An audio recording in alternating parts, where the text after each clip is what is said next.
Acho que estamos no ar. Peguei o celular aqui para dar uma conferida se está tudo certinho. Para a gente iniciar mais um dia lindo de estudo.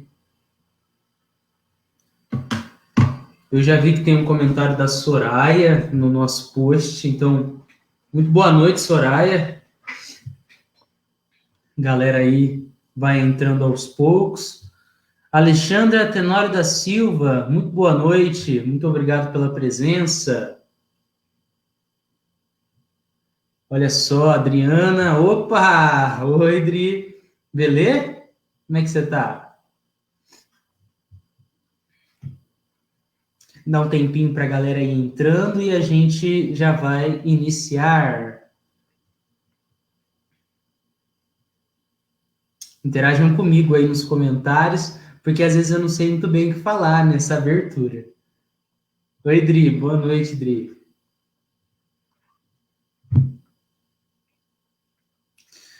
Como é que tá o som, a imagem? Marlene. Muito boa noite, Marlene. De onde que vocês falam? Eu sei que a Adriana fala de Ribeirão Preto, São Paulo, certo? Marlene, Alexandra, vocês falam de onde? Rodrigo, obrigado pelo elogio, Rodrigo. Que isso?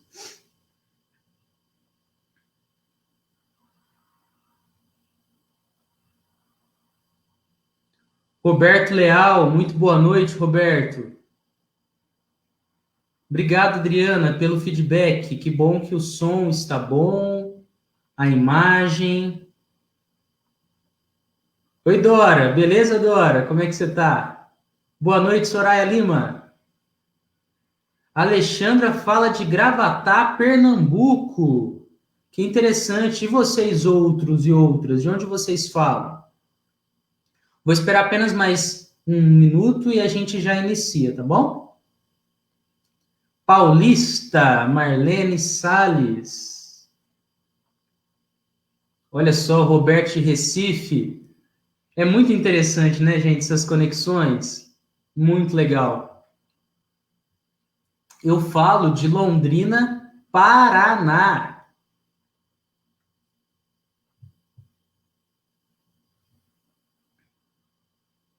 Logo dá aí o nosso minutinho e a gente inicia. Oi, Davi Filho. Interessante que meu pai, ele provavelmente aí já está comandando a página e já mandou um oi. Olha só. A Dora, ela participa desse grupo aí, né, que é o Movimento Espírita, que vocês podem encontrar aí no Facebook. Já fiz uma live a partir, né, de um dos participantes desse grupo, que é o Leonardo, que às vezes aparece aqui para participar com a gente. Recomendo. Eliana, boa noite, Eliana. Muito obrigado, papai, aí que mandou. Deus abençoe seu trabalho. Gente bonita do meu coração, desse grande Brasil. Já temos aí 7 horas e 2 minutos. Eu vou fazer a nossa prece inicial para a gente iniciar o nosso lindo estudo da noite. Muito boa noite, Marlene. Vamos lá, gente. Peço que vocês repousem, relaxem o corpo físico de vocês para a gente fazer uma prece bem bonita e iniciar os estudos.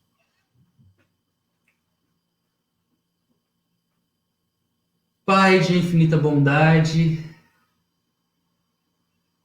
agraciados estamos por mais essa oportunidade de estarmos aqui.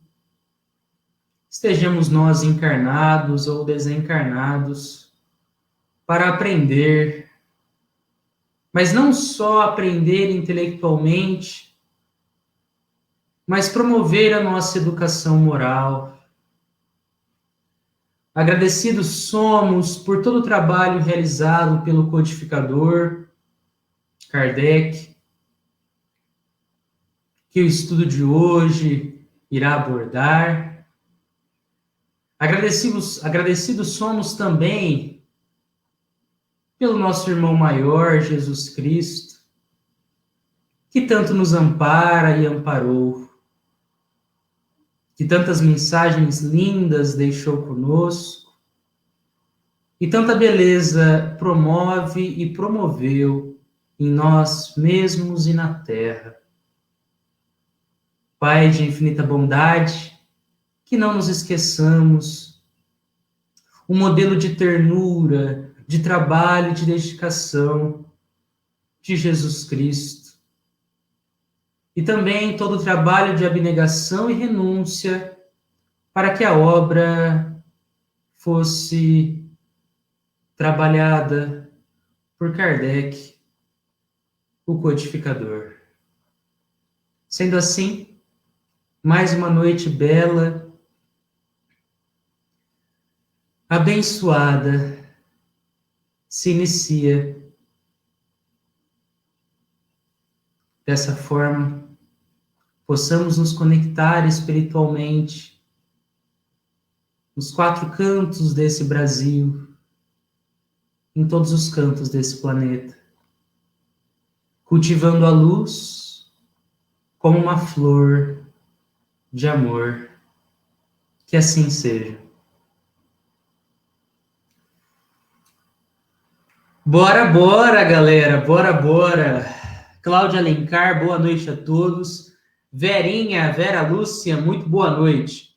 Galera, nós iremos fazer o mesmo esquema que da última vez eu fiz quando estava na apresentação de número 2. Meu apresentação de número 3, na última terça-feira.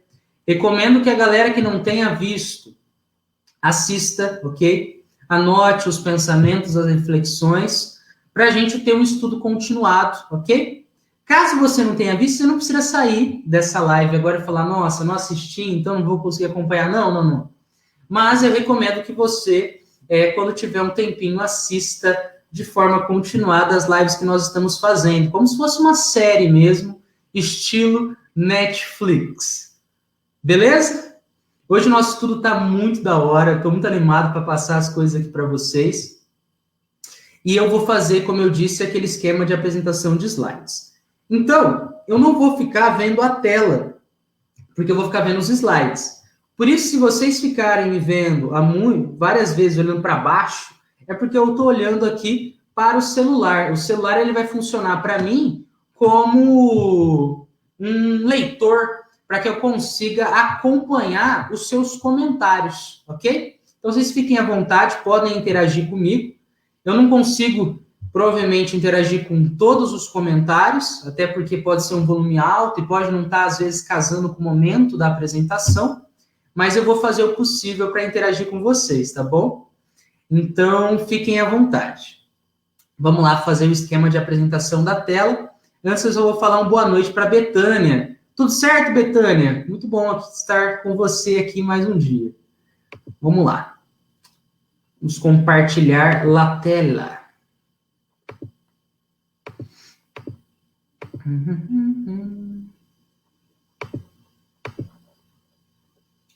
Só um minutinho. Questões técnicas para a abertura da nossa exposição. Aí. Agora, eu queria perguntar para vocês se a exposição está na tela. Tá tudo certinho aí? Vocês estão conseguindo ver? Para mim tá aparecendo. Quando alguém falar ok, eu sigo. Tá tudo certo aí? Tá aparecendo? O som tá bom? Pra gente aí já embarcar em mais uma viagem pela Revista Espírita. Perfeito. Então vamos lá, gente. Como de praxe, como de ordinário, temos aqui o nosso título. Hoje nós iremos abordar finalmente a introdução de Kardec ao primeiro volume da Revista Espírita do ano de 1858. Esse é o nosso estudo de número 4, beleza? Tirando, claro, desse valor que nós tivemos um simpósio de apresentação do projeto para a galera que ainda não assistiu. Está aí nas nossas redes sociais. Seguinte, Aqui temos, como também, normalmente, as nossas redes sociais para vocês seguirem, tá? Estudando na Revista Espírita, tá no YouTube, Instagram, Facebook, Palestras Davi, que é um dos idealizadores encarnados desse projeto, que temos aí YouTube também, Instagram e Facebook, Espiritismo e Sociedade, que é o perfil que eu ministro, o Espiritismo Sociedade no Instagram, e no Facebook é Espiritismo e Sociedade. Tem um E entre as palavras aí, se vocês forem procurar pelo Facebook. É isso aí, gente. Vamos seguir, então. Para a gente começar, eu tenho algumas recomendações. E também falar um pouquinho do nosso modus operandi. Davi, o que é modus operandi? É o nosso modo de operação, o nosso modo de funcionamento. Como vai funcionar os nossos estudos? Isso é importante porque, como são lives continuadas, e a ideia é que vocês acompanhem e a gente vai estudando juntos, mesmo que seja por lives, é interessante que a gente siga alguns pontinhos, né? Claro, são recomendações, e aí, caso vocês desejem, vocês podem segui-las. Primeiro, o que eu recomendo? Leitura prévia. Gente, nós temos aí esse nosso primeiro artigo da Revista Espírita, de introdução, digo eu, 8 páginas. Vocês podem dividir de semana a semana para ir lendo, talvez 2 páginas por dia, ou pegar o momento que vocês teriam ali e ler numa paulada só, para que assim vocês já venham para o nosso estudo, talvez com algumas anotações, talvez com alguma dúvida que eu possa ajudar a sanar, caso a gente tenha um tempo, caso case com o nosso momento de exposição. Então, é uma recomendação bem legal para a gente conseguir ter um estudo interessante. Este caderno de anotações também que eu recomendo vocês, eu não recomendo apenas quando vocês estiverem lendo o conteúdo prévio, mas enquanto nós estivermos aqui nesse nosso diálogo, né, caso vocês interajam comigo, vocês também iriam anotando algumas coisas, porque vocês verão que é muito conteúdo, certo? A ideia é que a gente passe de uma forma didática, de uma forma que não fique pesarosa, mas vocês perceberão que são muitas coisas a serem tratadas. Então aí vocês podem notar coisas para vocês pesquisarem, dúvidas eventuais, beleza? Nosso modo de funcionamento, então, ou modus operandi. Pegarei em alguns momentos trechos diretos do texto e irei copiar e colar no slide. Então, a gente vai ter uma transcrição literal da passagem de Kardec. Também teremos paráfrases, ou seja, eu vou buscar com outras palavras dizer o que Kardec trouxe numa outra frase. Então, em vez de fazer a transcrição literal, eu vou adaptar, vou às vezes encurtar um trechinho ali, e vou pôr com as minhas palavras de uma forma que fique acessível para vocês, ok? Claro que sem deturpar, a ideia é não deturpar a essência do texto. O conteúdo geral, né? Então, a gente também vai pegar e vai falar sobre temas que estão sendo abordados naquele artigo, de uma forma mais geral, para ter aí uma introdução interessante para a galera também que está conhecendo o Espiritismo agora, e para a galera que está também a fim de se aprofundar em determinadas temáticas. Teremos também, gente, vocês perceberão isso com muita clareza, muitas conexões de estudo. O que isso quer dizer? Na linguagem da informática, nós teremos, digamos que, muitos hiperlinks. Ou seja, a gente vai estar lá estudando e, basicamente, a gente vai clicar e a gente vai perceber que um tópico de Kardec faz a gente procurar coisas na Bíblia, procurar coisas em outros autores. Então, esse estudo da Revista Espírita ele é tão rico, mas tão rico, que ele vai favorecer que a gente não só estude a Revista Espírita, mas faça conexões com outras áreas do conhecimento para uma compreensão aprimorada sobre as temáticas. Outro ponto, né? Interações via comentários. Como assim, Davi? Vocês interagindo comigo. Então, a ideia aqui também a gente funciona dessa forma. Então, gente, mandar aqui, nossa, tá da hora, tô conseguindo seguir. Davi, tem como você falar novamente sobre isso? Passou muito rápido, ou eu não entendi tão bem. Ou, Davi, onde eu posso talvez procurar um pouco mais sobre esse assunto? Se eu não souber responder para você, eu vou pesquisar e posso trazer num próximo encontro ou comentar no próprio post para que vocês consigam ter algumas das respostas às suas perguntas. Sobre referências, sobre fontes dos conteúdos que eu vou trazer. As referências, em sua maioria, estarão nos slides, nas passagens. As fotos que eu for utilizar, quando elas não tiverem direitos autorais ou forem anônimas, sem referência, eu não vou pôr a referência, porque não é importante para o nosso conteúdo, tá bom? Só isso como uma introdução. Beleza? Fechou. Valeu, Alexandre. Que bom que você tá acompanhando comigo. Vamos lá. Introdução, finalmente, de Kardec ao primeiro volume da Revista Espírita, janeiro de 1858. Temos a seguinte citação do professor. A rapidez com que se propagam em todas as partes do mundo os estranhos fenômenos das manifestações espíritas é uma prova evidente do interesse que despertam. Aqui, gente, a forma que Kardec abre essa introdução já faz a gente pensar em muitas coisas. Então, os fatos mediúnicos já estão em vários pontos do planeta. Muita coisa acontecendo, né? E despertando muito interesse na galera. Despertando interesse na galera curiosa e despertando interesse também na galera curiosa, mas muito mais para o lado acadêmico, de querer entender cientificamente como aquilo ocorre, certo? Nós temos aqui alguns relatos, né?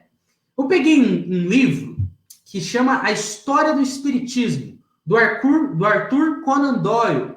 O Arthur Conan Doyle, ele relata, por exemplo, casos nos Estados Unidos, na Inglaterra, na França, né? Kardec, nos vários volumes da revista, aborda, por exemplo, o Espiritismo no Brasil, na Espanha, além de ocorrências alemãs, africanas e de outros países. Esse aqui é um slide exemplo, né? Para mostrar como esses fatos mediúnicos, eles não eram coisas isoladas da França, que ocorriam simplesmente em salões fechados, mas coisas muito maiores. Aí, nós temos mais uma citação. A princípio, simples objeto de curiosidade, os fatos mediúnicos, né? Não tardaram a chamar a atenção de homens sérios, que neles vislumbraram desde o início a influência inevitável que viriam a ter sobre o estado moral da sociedade. Gente, aqui nós temos grifados alguns termos, né, algumas expressões, melhor dizendo, para que a gente consiga esmiuçar esse trechinho de uma forma bem gostosa. Beleza? Então, vamos começar conversando sobre essa questão de que, inicialmente, os fatos mediúnicos eram objeto de curiosidade. Exemplo, né, para que a gente compreenda isso de uma forma até histórica. As famosas mesas girantes. Vocês já devem ter escutado em algum momento falar das mesas girantes. Davi, nunca escutei. Tudo bem, a gente vai conversar um pouquinho sobre elas. Kardec nos traz, no Livro dos Médiuns, segunda parte, capítulo 2, item 60, o seguinte trecho. Durante algum tempo, esse fenômeno, o fenômeno das mesas girantes, entreteve a curiosidade dos salões. Aqui a gente tem uma imagem que mostra a galera ali em volta das mesas, nos salões. Então era uma coisa muito de, nossa, olha que incrível. O que eram essas mesas girantes? Basicamente, isso não acontecia apenas nos salões, mas era um fato muito comum inicialmente, nos salões, em que a galera sentava como se fosse realmente um show de mágica, assim, então, não que fosse sempre um show de mágica, porque tinha, assim, a galera burlesca, mas também tinha os fatos realmente mediúnicos, né? Então, ocorria que a mesa, ela muitas vezes ficava suspensa no ar, sem um ponto fixo, presa, então ela fica basicamente paradona. Elas às vezes rodavam, por isso a ideia das mesas girantes, às vezes elas ficavam numa altura baixa, mas começavam a rodar, e isso sem, muitas vezes, os médiuns estarem em contato físico direto, eles só estavam lá olhando como se fosse um balão rodando no ar, né? Então, inicialmente, aí, isso despertou muita curiosidade na galera. Chamava atenção, Alexandra, chamava atenção. E aí a gente tem um segundo trechinho, que é a questão que fala dos homens sérios. Então, inicialmente era objeto de curiosidade. Depois, começou a chamar a atenção das pessoas sérias. Diz Kardec, quanto às pessoas criteriosas e observadoras, o que as fez desprezar as mesas girantes foi que, tendo visto nascer delas algo de sério, destinado a prevalecer, passaram a ocupar-se com as consequências a que o fenômeno dava lugar. O que Kardec está nos falando? Kardec não está falando que essas pessoas mais sérias, estudiosas, elas simplesmente falaram, cara, não vou estudar, é isso. Mas ela falaram, algumas pessoas ali mais criteriosas e observadoras, elas pararam de simplesmente só ir para os salões em forma de curiosidade, só para, nossa, que incrível, como se fosse num cinema ver um filme em 3D. Mas essas pessoas começaram a estar menos ligadas à questão do nossa, que incrível, e focar na questão racional. Vamos entender como isso funciona. Então isso começou a chamar a atenção da galera séria. Começou a chamar a atenção de alguns cientistas da época. Não todos. Tinha galera que falava, não, isso aí é besteira, eu não vou estudar, não tem nada a ver isso aí, é só brincadeira. Enquanto outras pessoas falaram, calma, vamos dar uma estudada. Sendo que Kardec foi uma dessas pessoas sérias que começaram a estudar com mais profundidade sobre a temática. Vou aproveitar aqui e ler os comentários, ver se tem alguma coisa. Muito obrigado aí, galera, pela interação. Boa noite para a galera que está chegando. Boa noite, Marcos Lourenço. Espero que você esteja bem, querido. Nós temos aqui alguns exemplos de pesquisadores dos fenômenos mediúnicos. Exemplos, havia exemplos. Daria alguns. William Crookes. William Crookes foi um químico e físico britânico, não só famoso na questão do meio espírita, do movimento da época, mas também muito famoso no cenário aí das ciências ordinárias, das ciências mais comuns da Terra. Né? Gabriel Delaine, engenheiro francês. Camille Flammarion, astrônomo francês. César Lombroso, psiquiatra, cirurgião, criminologista e antropólogo italiano. César Lombroso, ele é um nome bem famoso assim na área da sociologia, da criminologia, né? Ele teve muitas teorias polêmicas na época, né? E ele foi também um dos estudiosos aí que inicialmente estava muito com aquela pegada, cara, vou mostrar que isso aí é besteira. E aí Lombroso falou, pera, acho que isso aqui não é besteira não.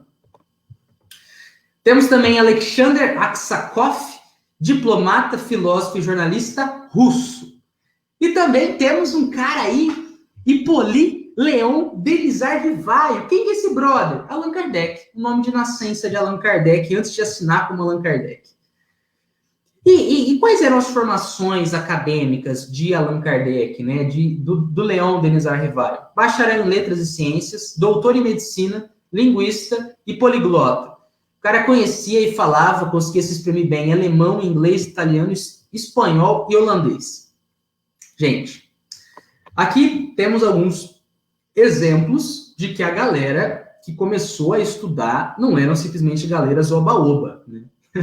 A galera foi realmente atrás e tinha uma formação acadêmica muito ligada à questão da razão, do bom senso, da pesquisa, do método experimental. Uma observação importante, gente, quando a gente fala de tantos exemplos, se vocês pararam para perceber, são homens, né? Eu trouxe uma observação. Muitas mulheres evidenciaram-se na época como médiums ostensivas, ok? Exemplos: Eusápia Paladino, Irmãs Fox e Florence Cook. Essas pessoas aí são figuras bem importantes do movimento ali da época. Apenas algumas, porque tem outras, tá? Mas não há tantos relatos de primeira página, digamos, de pesquisadoras dos fenômenos mediúnicos. E aí é importante para que a gente compreenda o porquê disso, né? A formação acadêmica, lá no século XIX, ainda era predominantemente completada por homens, além das mulheres serem, infelizmente, muito hostilizadas na época. Mas aqui eu trouxe algumas mulheres eminentes, contemporâneas de Kardec, para que vocês, caso queiram estudar, procurar, vocês podem encontrar aí na net, nas leituras. Amélie Boudet, docente, artista plástica francesa. Para quem não sabe, Amélie Boudet foi a esposa de Kardec. E também Berthe Fropo, amiga íntima de Amélie Boudet, e ela era escritora, cantora e ativista humanista. Duas figuras aí bem importantes para o movimento espírita francês e, sem dúvidas, para o espiritismo. E aqui a gente tem uma passagem no Livro dos Espíritos que eu achei importante adicionar, que é porque a ideia é que a gente vai fazer esses links e refletindo sobre as coisas, né? Temos o seguinte em resposta à questão 822A do Livro dos Espíritos. A lei humana, para ser justa, deve consagrar a igualdade de direitos entre o homem e a mulher. Todo privilégio concedido a um ou a outro é contrário à justiça. A emancipação da mulher segue o progresso da civilização. Sua escravização marcha com a barbárie. Os sexos, aliás, só existem na organização física, pois os espíritos podem tomar um e outro, não havendo diferenças entre eles a esse respeito. Por conseguinte, devem gozar dos mesmos direitos. Aí que é uma parte bem social do espiritismo, da gente compreender melhor, né, a importância da gente trabalhar bem as nossas relações sociais, né, uma maior igualdade, como a gente lê entre os sexos. Deixe-me ler os comentários. Vamos lá. Tem uma Verinha perguntando, doutor em medicina? Sim. Essa informação que eu trouxe aqui, nesse slide, Verinha, a gente tem... essas informações, elas vêm do Henry Salce. Então, se você pegar, por exemplo, algumas edições do que é o Espiritismo, você verá que tem como abertura do livro uma mini biografia de Henry Salce, um dos biógrafos de Kardec. E lá ele vai falar essas informações, bacharel em letras e ciências, doutor em medicina. Então, bem politizada. Kardec era pedagogo. Muito bem, Lourdes, realmente. Gente, se vocês pegarem, é uma coisa que eu recomendo, caso vocês tenham interesse em estudar, a história de Kardec, todo o caminho dele, né, até chegar como codificador, os estudos que ele teve com Pestalozzi. Pestalozzi, ele é uma grande figura para a pedagogia mundial. Pestalozzi, pra vocês terem uma ideia, ele é conhecido por, em vez de ter salas separadas entre meninos e meninas, ele fala, vamos ter aulas mistas. Por que tem que separar? Vamos botar os grupos para conversar. Ele também é muito conhecido por tratar as crianças e tratar ali os seus discentes de uma maneira mais humana, mais amorosa. Inclusive, ele é conhecido pela pedagogia do amor, né, que é a expressão que a gente utiliza. Então, Kardec, ele era um discípulo muito eminente. Pra vocês terem uma ideia, tinha casos que o Pestalozzi ia viajar, né, e quem ficava no comando da grande escola, né, de Pestalozzi era Hippolyte Léon Denisard Rivail. Muito obrigado pelos comentários. Tô amando. Voltemos, então, à Revista Espírita. Nós temos também naquele trecho que eu apresentei inicialmente, que ele está aqui atrás, aqui, ó, a influência inevitável que viriam a ter sobre o estado moral da sociedade, ou seja, os fatos mediúnicos. E, por conseguinte, todo o processo do espiritismo se instaurar. Como que isso vai afetar o estado moral da sociedade? Para a gente conversar sobre isso, eu queria que a gente fizesse uma pequena viagem. Lembre-se que eu falei inicialmente. Ler muitas vezes você pegar e fazer um flow. Você vai para um lado, vai para o outro, estuda e volta para o negócio para compreender melhor. Temos no Novo Testamento a seguinte citação, que são palavras creditadas a Jesus Cristo. Não penseis que eu tenha vindo trazer paz à terra. Não vim trazer a paz, mas a espada. Porquanto vim separar de seu pai o filho, de sua mãe a filha, de sua sogra a nora, e o homem terá por inimigos os de sua própria casa.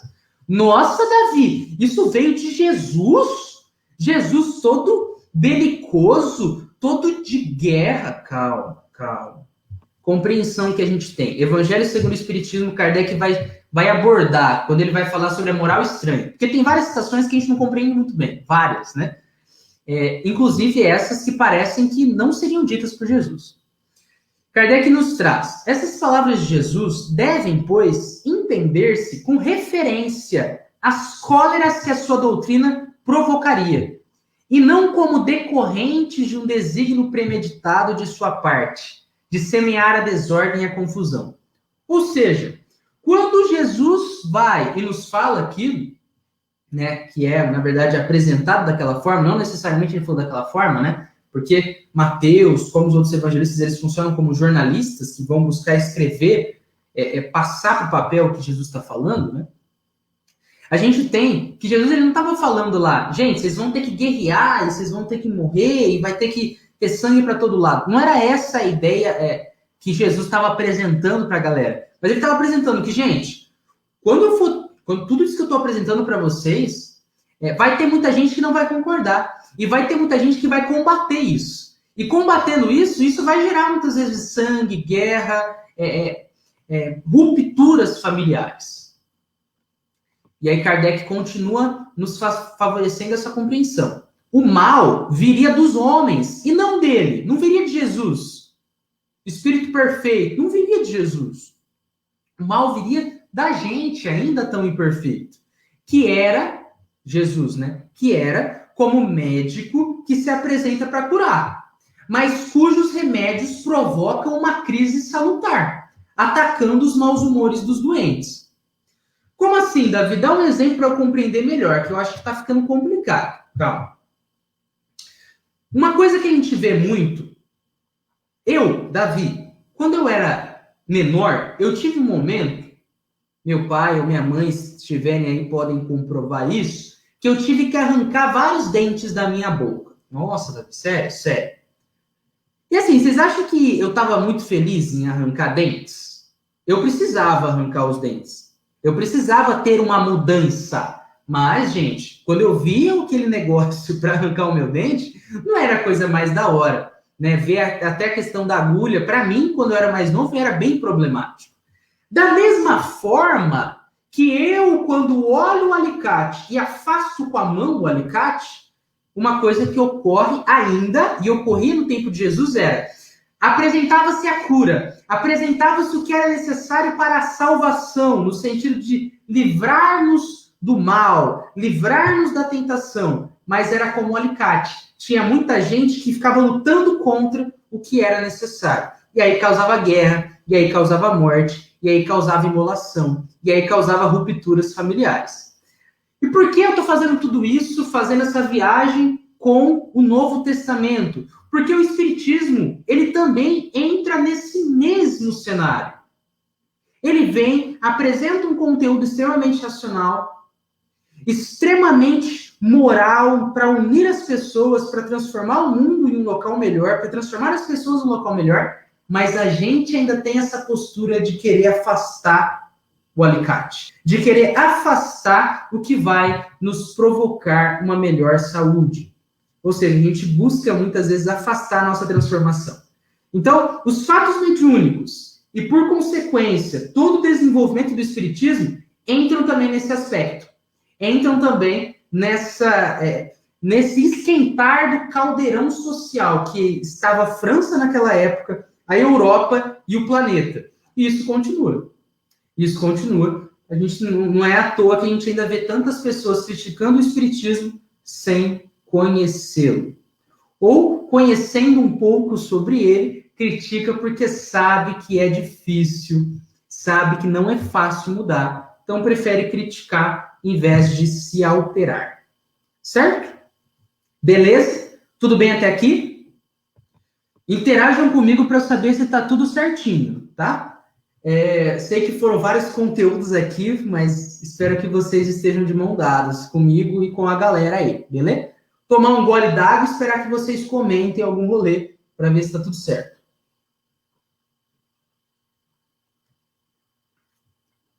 Perfeito. Estou vendo uns coraçãozinhos voando aí. Eu acho que as coisas estão bem. Vamos lá. Sigamos. Beleza, Vera. Obrigado pelo beleza. Sigamos a nossa introdução. Temos mais uma passagem. Nada lhes pode deter o progresso. Nada pode deter o progresso do espiritismo. Nada pode deter todo o aparecimento dos fatos mediúnicos. Pela simples razão de que estão ao alcance de todos, ou de quase todos. E nenhum poder humano lhes impedirá que se manifestem. Nenhum poder humano lhes impedirá que se manifestem. Ou seja, a gente pode, eu não quero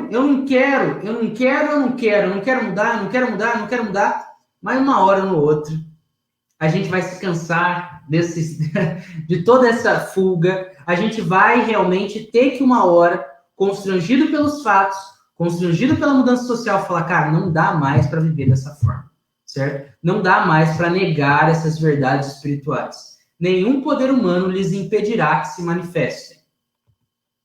A gente tem, o seguinte, por que nenhum poder humano pode impedir que se manifestem os fatos mediúnicos? Davi, me explica isso. Tá. Kardec, Livro dos Médiuns. LM aqui, ó, da referência, Livro dos Médiuns, tá bom? Nas ciências naturais, opera-se sobre a matéria bruta. Eu pego lá, por exemplo, um pedaço de um mineral, boto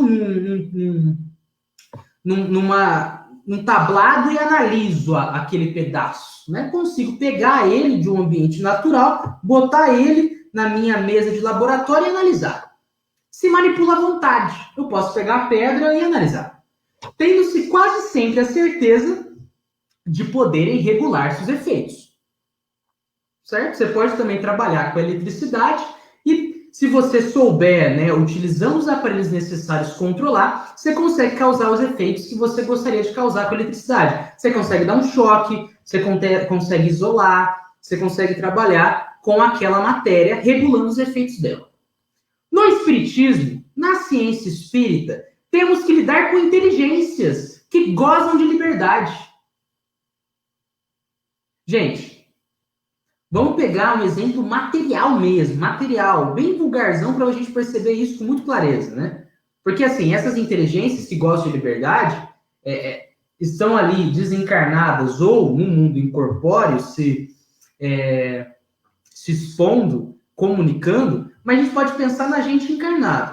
A gente pode receber 700 convites para um almoço em família, mas a gente ainda pode optar, não quero ir, não vou. Certo? Diferente da pedra, que não pode negar ser pega. A pedra ela é pega, ela é posta no tablado e estudada. Já inteligências que gozam de liberdade, não é assim que funciona. Eu não posso simplesmente falar, espírito, você vai estar aqui agora. Não é assim que funciona. Não é assim que funciona.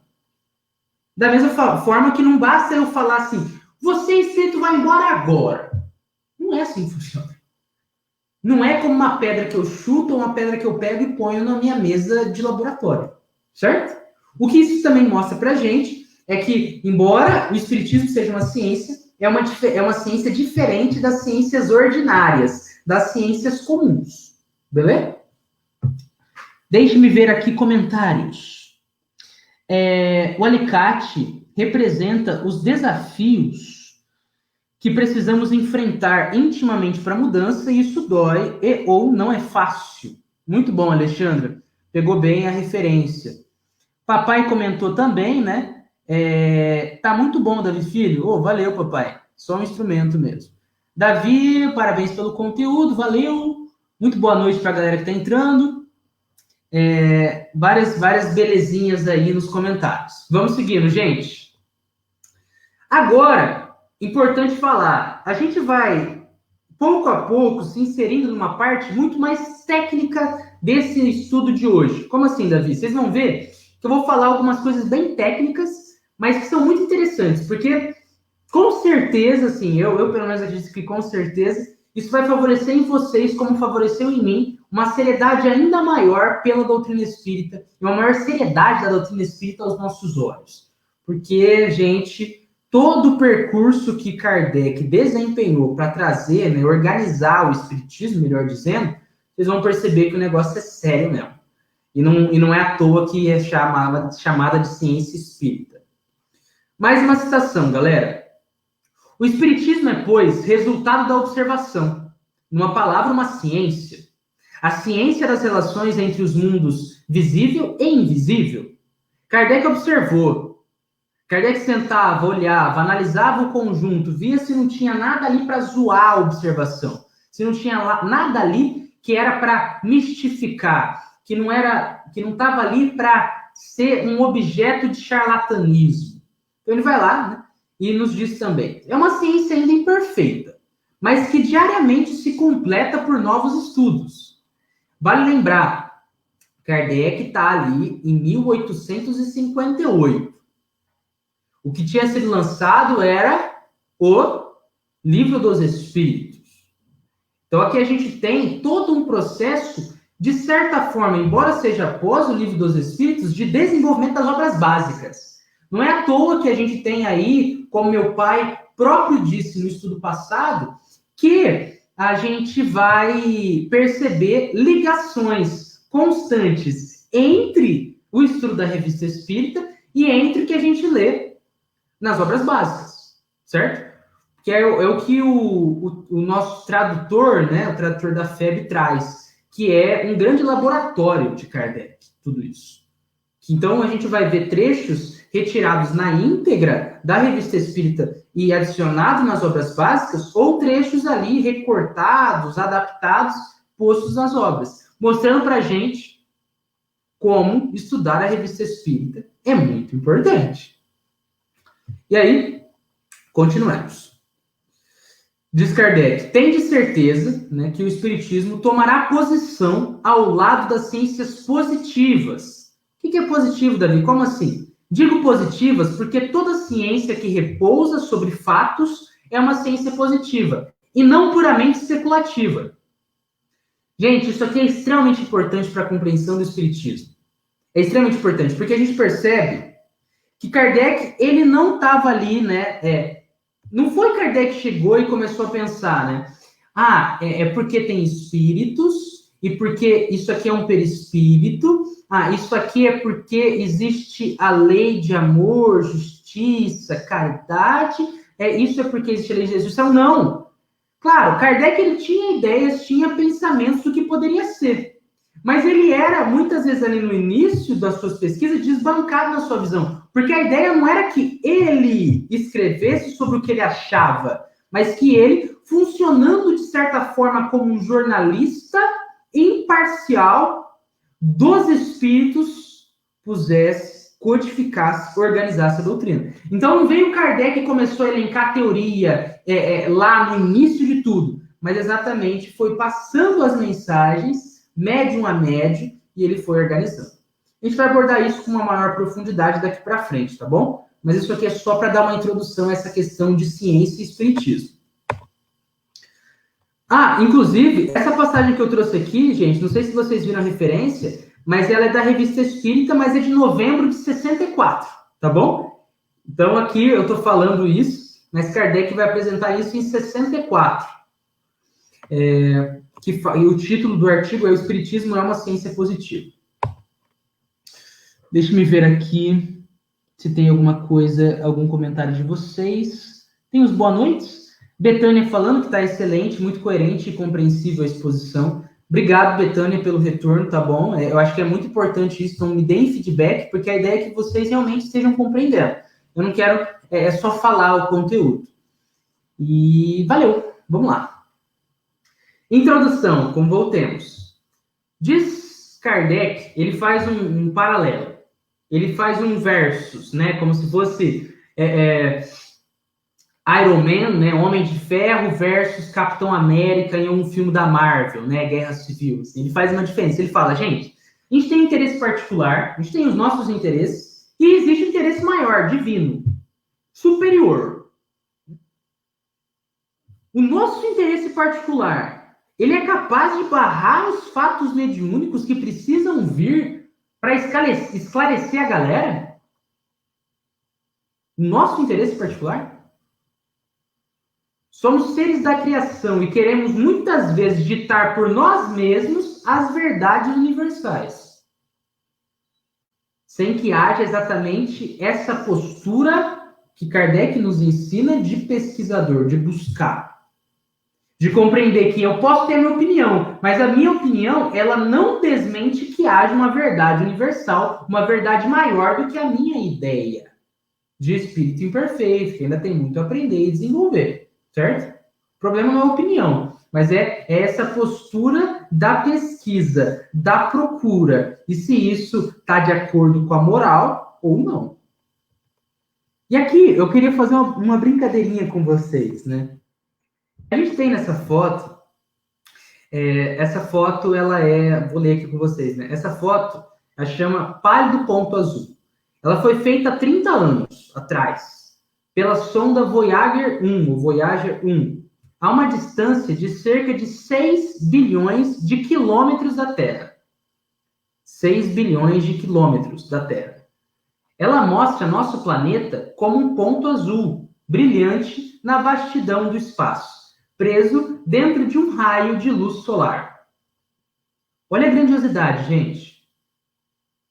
E a gente ainda deixa, muitas vezes, o orgulho falar por nós. E a gente é tão pequenininho. Somos, sem dúvidas, importantíssimos para a criação. Mas é muito importante que a gente situe-nos como criaturas criadas por Deus. E não como quem dita a verdade por nós mesmos. Beleza? Eu acho essa imagem muito top. Muito top. Imaginar que eu estou aqui no meu apartamentinho e achando que o apartamentinho está grande, né? E aí a gente tem aqui exemplos de movimentos irrefreáveis, né? Que Kardec vai abordar. Ele vai falar sobre magnetismo, mas eu trouxe alguns outros exemplos para a gente compreender. Papai disse que lindo, Davi Filho. Sim, eu achei muito bonito mesmo. E Lourdes falando que está muito clara a explanação. Obrigado pelo feedback. Vamos lá. Gente, Kardec nos fala, né? Criticaram-se o magnetismo, a interação de atração ou repulsão de objetos, né? Então, muitas das coisas que nós temos hoje na sociedade atual, invenções, foram coisas muito criticadas anteriormente e tratadas como coisas absurdas. Como coisas absurdas. Inclusive, a questão do magnetismo.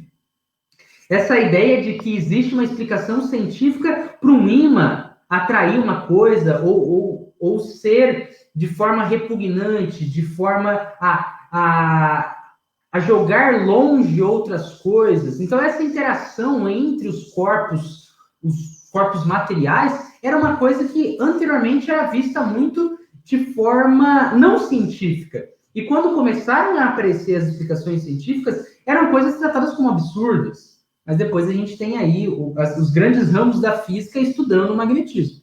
Certo?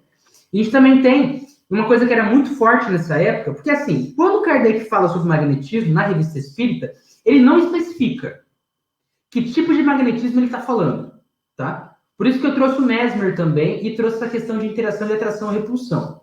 Porque o Mesmer, ele era um estudioso ali, eu não lembro exatamente se nessa época ele ainda estava encarnado, mas o Mesmer, ele é um dos grandes nomes do magnetismo animal, do mesmerismo, que é essa ideia de que nós podemos e temos um magnetismo que podemos controlar, certo?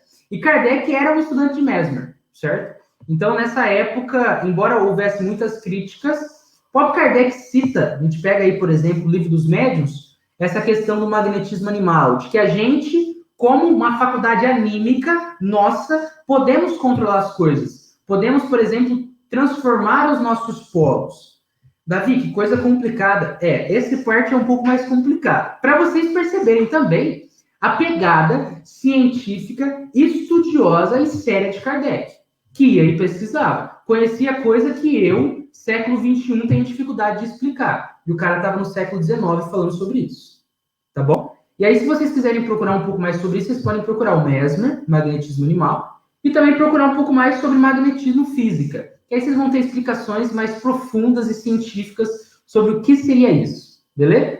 Só tomem como base que essas coisas que eu acabei de falar eram muito criticadas anteriormente, e a gente aí tem ainda repercussões no presente de coisas que, embora fossem criticadas, a gente tem aí vários fatos em relação a elas. Outros pontos bem legais é a questão do Giordano Bruno. O Giordano Bruno, a gente tem como uma das grandes figuras que morreu na fogueira, né, da Inquisição, e ele tinha várias teorias cosmológicas que falavam sobre o cosmos, sobre o universo, e eram pessoas que eram muito criticadas, né? As teorias dele eram muito criticadas. No entanto, a gente ainda tem várias repercussões que partem de Giordano Bruno nas teorias cosmológicas do presente, mostrando que, com todos os seus estudos, embora criticado, embora posto na fogueira, embora tratado como louco, há um princípio de razão. Galileu Galilei também é outro exemplo de como também um cara extremamente criticado pelas suas teorias, o cara vem e começa a falar, não está muito certa essa ideia aí de que a Terra é o centro de tudo e as coisas orbitam ela. Na verdade, o Sol, pelo menos aqui onde a gente está, o Sol é o centro do rolê. E Galileu Galilei também teve treta com a Igreja Católica, certo? E aí a gente tem hoje, não mais a ideia geocêntrica, que era muito defendida pelo catolicismo, de a Terra como centro e as coisas orbitando em volta, mas sim o heliocentrismo, de que aqui, no entorno cósmico que a gente está, o Sol é o centro e a Terra está orbitando, ok? A gente também tem Darwin, com a famosa teoria da evolução das espécies, com toda a ideia de que quem não se adapta, roda, e quem se adapta consegue sobreviver mais. E ele teve que bater de frente também com, Igreja Católica e as partes ali da Igreja Católica, que defendiam com muito fervor a ideia do criacionismo, né? Com essa ideia da criação, pegou a perninha, juntou a perninha, pegou o torso, juntou os bracinhos e formou o humano. E aí Darwin falou, calma, não é assim que funciona. A teoria da evolução das espécies faz muito mais sentido racionalmente, mas ele também teve treta. E aqui a gente tem vários exemplos, né? Seja Giordano Bruno, Galileu Galilei, Darwin, de 3 caras aí que foram muito criticados, mas temos repercussões muito fortes dos pensamentos deles na ciência ordinária atual, certo? Da mesma forma, o espiritismo, muito criticado, está até agora aí com a gente. E a gente tem como exemplos ainda mais próximos no âmbito religioso o Cristo, muito criticado, crucificado, e continua aqui com a gente. O espiritismo da mesma forma. Beleza? Belezeira? Antes de avançar, deixa-me ver os comentários. Adriana Ramos disse imagem incrível. Adriana também me fez lembrar uma palestra. Você sabe com quem está falando? O Mário Sérgio Cortella. Então, André, eu acho que essa exposição do Mário Sérgio Cortella, né, é uma coisa que faz a gente pensar bastante. Porque Kardec, ele teve que bater de frente, né, entre aspas, com vários pensadores da época que defendiam várias teorias que, quando a gente olha para trás, olhando de hoje para trás, né, realmente não faziam tanto sentido assim. E bastava que você estudasse um pouquinho sobre o espiritismo e que se perceberia como o espiritismo faz muito mais sentido do que as teorias desses pensadores. Mas eles eram tão apegados a essa questão das suas teorias, da sua posição de status, que eles não largavam o osso. Muita gente não largou o osso. Basta que a gente pense na nossa vida hoje. Tem gente que ainda tem muita dificuldade de se reconhecer errado. E reconhecer-se errado e ter que voltar atrás e falar, realmente, isso que eu estava pensando não está fazendo muito sentido, né? Então, a gente tem aí um negócio muito importante para a gente refletir, de como tem muita gente que, utilizando da sua bagagem acadêmica, assume uma posição de, não, tudo isso que eu estudei mostra que, na verdade, eu tenho a verdade. É o que eu estava estudando sobre isso hoje, nesse livrinho aqui, O Espírito da Verdade, psicografado pelo Chico e pelo Valdo Vieira. E a gente tem uma passagem nessa lição de número 38 que fala sobre isso, que fala sobre essa nossa ideia de tomar a nossa vida particular para entronizar, botar no trono uma visão de mundo, sem compreender exatamente que a gente ainda tem muita coisa para aprender. O problema não é ter uma formação acadêmica e utilizar dela para a produção de conteúdo, mas é como a moral norteia o emprego do meu conhecimento. Porque Kardec, o cara é extremamente letrado, certo? Mas a moral dele, diferente da moral de outras pessoas, não utilizava de todo esse conhecimento para falar, eu tenho toda a verdade, eu sei de tudo e vocês não sabem de nada.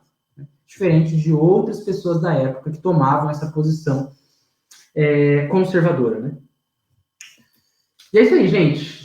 Mais um slide aí de muita coisa para se falar. Deixe-me ler aqui o que vocês estão falando. Marlene, obrigado, Marlene, pelos comentários. Betânia, né? Como que é antiga essa briga entre fé e ciência, né? Sim, Betânia. Por isso que o Espiritismo é um grande marco, né? De pensar a questão da fé junto da ciência. A fé raciocinada. A gente até poderia pensar uma fé científica e espiritual, né? Se a gente, claro, esse termo fui eu que utilizei agora, mas apenas para refletir com vocês. O evolucionismo é motivo de discussão em sala de aulas com os religiosos. Sim, sim. Não estou falando que o evolucionismo ele é certo em sua totalidade, porque a ciência está continuamente em transformação. Mas, gente, batendo os dados, fazendo os estudos, pesquisando, estudando com afinco, dá para perceber como a ideia do criacionismo, do sentido de pegar um elemento e juntar e formar, entre essas questões do que é mais racional, a gente vai ver como o evolucionismo, que também sofreu transformações ao longo do tempo, tem mais pontos racionais para serem refletidos. Por isso, Adriana fala, por isso Kardec nos propõe ficar com a ciência, ampliar e atualizar sempre o conhecimento. É isso aí, Adri.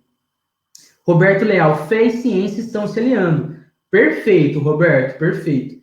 Não é à toa, gente, que a gente tem aí estudos que estão saindo apresentando como as pessoas se recuperam melhor das doenças, ou seja, faz bem para o seu sistema orgânico quando elas têm uma fé. Quando elas têm uma fé religiosa, certo? Isso afeta todo o seu desenvolvimento, digamos, melhor, a sua resposta imunológica às doenças. Da mesma forma que uma visão muito azeda da vida, uma visão muito ingrata da vida, favorece a instalação de enfermidades. Claro, não só as enfermidades morais, como as enfermidades orgânicas, né? Bem interessante isso. A Alexandra nos fala, são posicionamentos dogmáticos da Igreja Católica que aprisionam, né? E aí vem o Espiritismo que liberta. É lindo esse assunto. Obrigado pelo comentário, Alexandre. E uma coisa que me faz pensar, gente, que é muito importante, que vai ser muito abordado na Revista Espírita, não é à toa, porque na época que Kardec estava ali encarnado, teve muita treta com a Igreja Católica.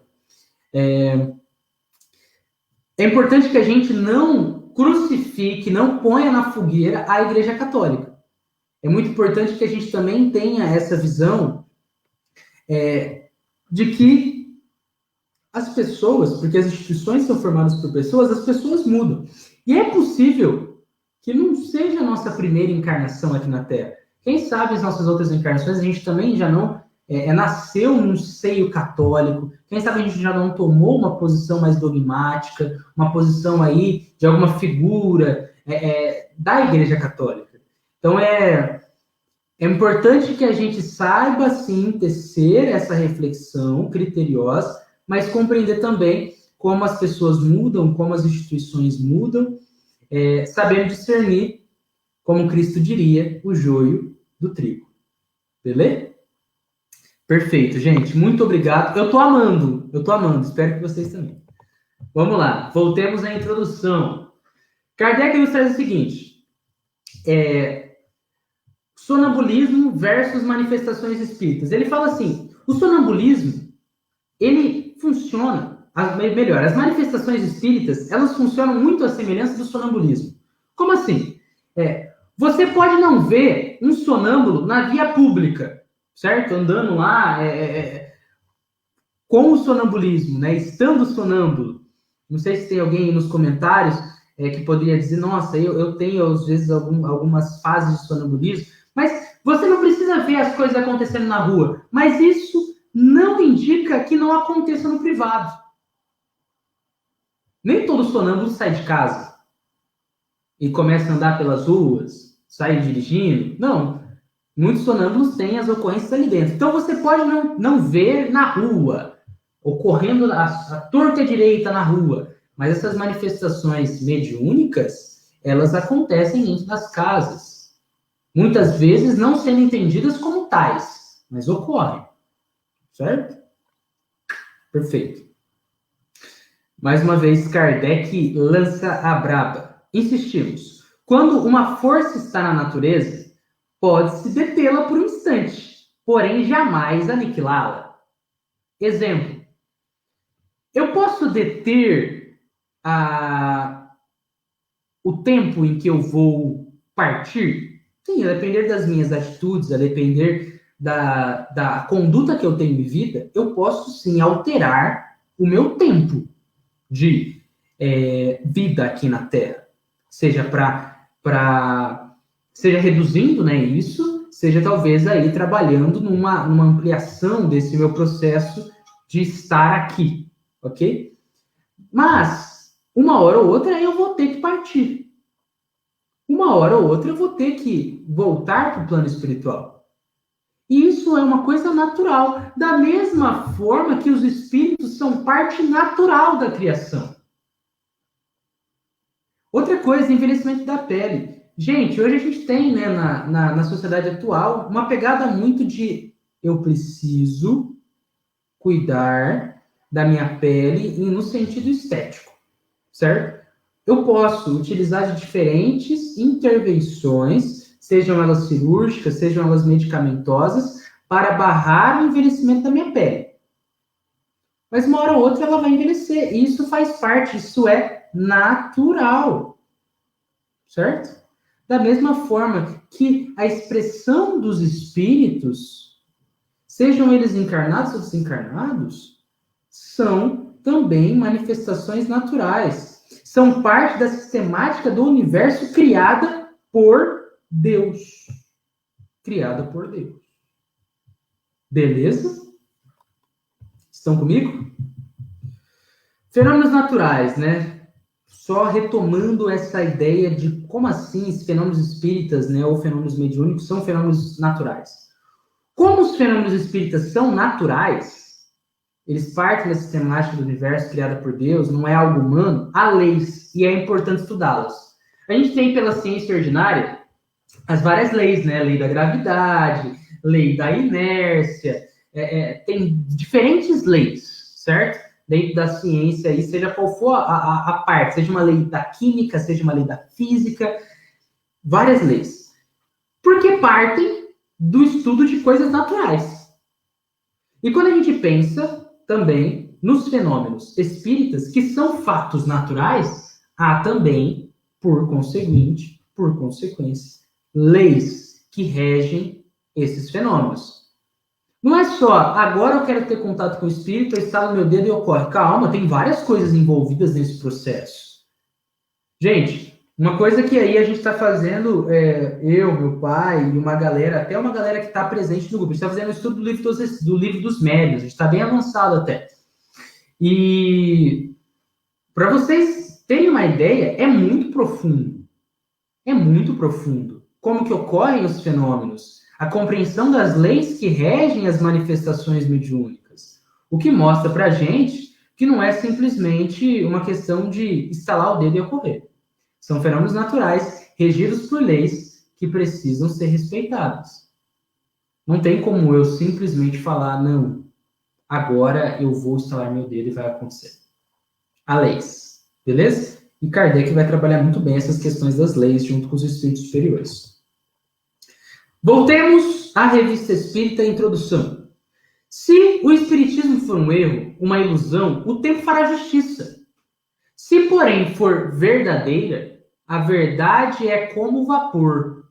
Quanto mais se o comprime, tanto maior será a sua força de expansão. No estudo de número 2, eu falei sobre Gamaliel. Eu dei um exemplo do Novo Testamento. Eu não irei dá-lo novamente. Recomendo que, caso você não tenha visto Estudo 2, volte para assisti-lo quando terminar essa live ou quando você tiver um tempinho interessante, tá bom? Mas, assim, só dando um exemplo para compreensão disso gente, o tempo pode passar. E se for uma coisa que não tem o porquê de se manter, não tem algo que permita a manutenção no espaço-tempo, não fica. Quantas seitas desapareceram? Quantas correntes de pensamento desapareceram? Mas a gente tem aí, né, o Cristo, o Espiritismo, né? Os vários estudos aí, dos vários cientistas que se mantêm, certo? Diferente, claro, aqui é importante a gente citar que a ciência ordinária, ela sofre transformação, muitas vezes, na sua própria essência de pensamento. O Espiritismo, não. O cristianismo, no sentido mais puro do termo, também não. A gente continua tendo que amar a Deus acima de todas as coisas e o próximo como a ti mesmo. E aqui, Kardec ele usa de uma figura muito interessante da gente pensar. A gente pode buscar lutar muito contra o espiritismo. Como se a gente estivesse pegando e tentando afundar uma bola na piscina. Mas o que acontece depois de um tempo que você está tentando muito afundar a bola numa piscina? A bola não sai? É assim que funciona. Você pode, mas isso só está funcionando, na maior parte das vezes, para dar mais exposição ao espiritismo. Mais divulgação ao espiritismo. Então, de certa forma, os críticos do espiritismo também funcionam na divulgação da doutrina espírita. Aqui, né, a gente também tem nessa introdução Kardec falando o seguinte: em 1858, nos Estados Unidos, nós já tínhamos 17 periódicos espiritualistas. Já na França, a gente só tinha um. Qual? A Revista Espírita. O único periódico espiritualista espírita, no caso. No continente europeu, dois periódicos. Quais? A Revista Espírita e outro, que era o Jornal d'Armée, ou Jornal da Alma, publicado em Gênebra pelo Dr. Boisinger. Então, vocês viram aqui que os Estados Unidos, no sentido de periódico espiritualista, estava bem na frente, né? E aqui não, né? Mas lá no continente europeu estava ficando mais forte aos poucos. Isso foi uma coisa também que a gente abordou no estudo 2, galera, que são os objetivos da Revista Espírita. Davi, fala mais. Eu vou falar bem rapidamente, para a gente não cair e ficar passando sempre pelo mesmo ponto, porque a gente já falou no estudo de número 2. Então, novamente, um link aqui. Recomendo que assistam, caso não tenham assistido. Objetivos da Revista Espírita. É um órgão especial que visa pôr a público a par do progresso da nova ciência, a espírita. Ou seja, serve como um jornal espírita, para informar a galera do que está sendo produzido, do que está sendo estudado, do que está acontecendo no mundo. Prevenção contra os excessos da credulidade e do ceticismo. Ou seja, é para prevenir a galera de acreditar em tudo e fazer um desserviço ao espiritismo e fazer um desserviço a si mesmo. Da mesma forma que prevenir a galera de não acreditar em nada. Porque acreditar em nada favorece muito mais a ruptura social do que a união das pessoas em prol de um ideal. Mais um objetivo, serve de elo para os que compreendem a doutrina espírita sobre o seu verdadeiro ponto de vista moral, a prática do bem e a caridade evangélica para com todos. A Revista Espírita funciona também como um elo, um ponto de conexão entre várias pessoas. Vocês lembram que eu falei que temos comunicações africanas, comunicações alemãs, comunicações britânicas, comunicações brasileiras? Juntam vários pontos. Serve como uma compreensão, favorecer uma compreensão globalizada do espiritismo, e não como algo francês, europeu, preso, fechado, como algo meramente humano, mas como algo que vai além de simplesmente o princípio material. E aí, gente, aqui a gente vai começar a se aprofundar um pouco mais naquela questão da ciência que eu estava dizendo para vocês, tá? Diz Kardec, se não se tratasse senão de uma coleta de dados, a tarefa seria fácil. Ou seja, se o trabalho de Kardec fosse simplesmente coletar dados, a tarefa seria fácil. Mas Kardec não fez só isso. Kardec não fez só isso, ele fez muito mais que isso. Muito mais que isso. A gente vai falar um pouquinho mais sobre o que ele fez. Eles se multiplicam em toda parte com tal rapidez que não faltaria matéria. Então, os fatos mediúnicos, em muitos locais. Mas os fatos, por si mesmos, tornam-se monótonos pela repetição e, sobretudo, pela similitude. Como assim, Davi? Kardec está falando o seguinte, gente, não falta matéria para a revista. Não falta matéria. Mas uma coisa que não tem como negar é que esses conteúdos, uma hora ou outra, se tornam monótonos pela repetição. Isso nos mostra uma coisa muito importante e muito importante para a ciência, a repetição das coisas. Porque para que se compreenda uma lei, a lei tem que reger os fenômenos como um todo, certo? Claro, pegando uma área limitada do que aquela lei envolve. Mas a gente tem aí que é importante que os fatos se repitam para um estudo continuado sobre aquela temática. Ele fala, os fatos mediúnicos se repetem. E uma hora ou outra, cara, ficam monótonos. Porque a gente percebe que existe um padrão. E padrões são importantes para a ciência. Antes de avançar, eu queria saber se está tudo certo, gente. Vocês estão acompanhando? Sei que é muito conteúdo, mas espero que vocês estejam comigo. Comentem aí, por favorzito.